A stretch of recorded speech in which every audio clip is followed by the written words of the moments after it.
Welcome back to Area DMG. I am your host, Philip Wesley, the Mile High Mouth, and today I'm going to talk about controversy.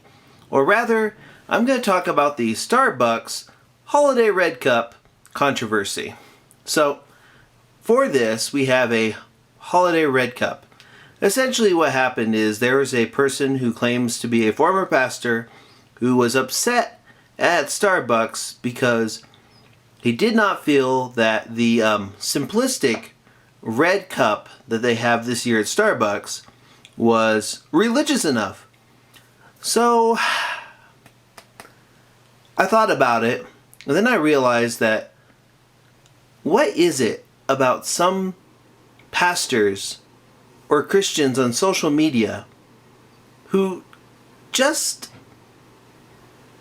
don't seem to think these things through before they go through with it.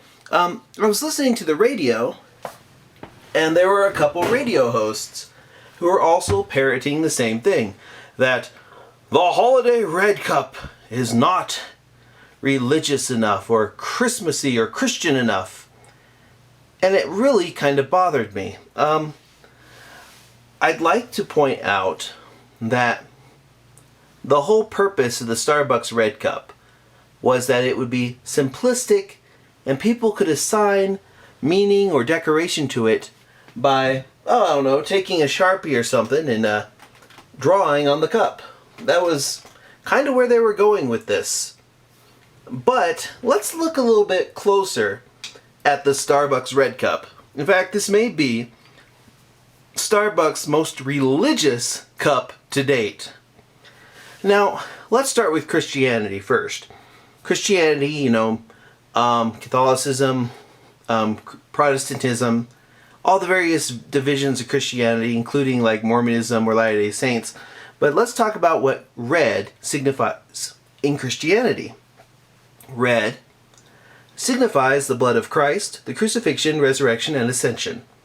Now, the whole point of Christmas is to celebrate the birth and life and death and resurrection and ascension of Jesus. Now, historians believe that Jesus was born sometime in actually September, but we celebrate it around Christmas because of other festivals around that time.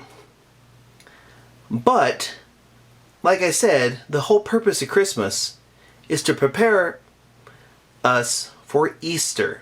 The purpose of Christmas and the only real reason to celebrate the miracle of Jesus' birth is what it signifies for Easter, what it signifies for the crucifixion, resurrection, and ascension, and deliverance from sin.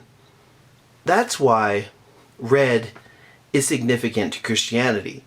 Red has no particular significance in Islam or Judaism, but in Hinduism, red is all over the place. It signifies joyful festivals, marriage, the birth of children. It is the color of Shakti or prowess. It is the color of choice for deities that destroy evil or bring charitable good tidings. When an honorable woman is cremated in the Hindu religion, her body is wrapped in red cloth.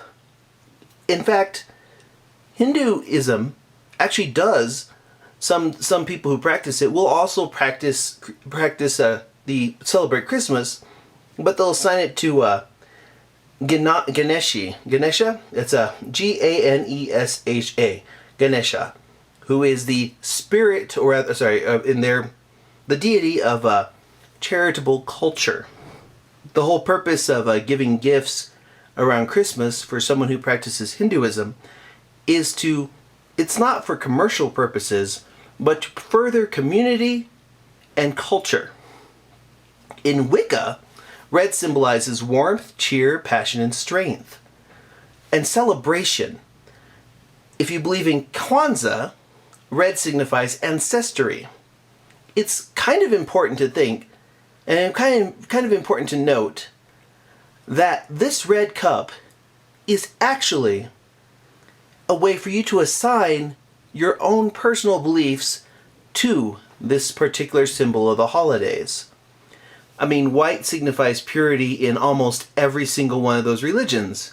Red signifies joy or passion, getting together with people, marriage, happy times like the birth of a child.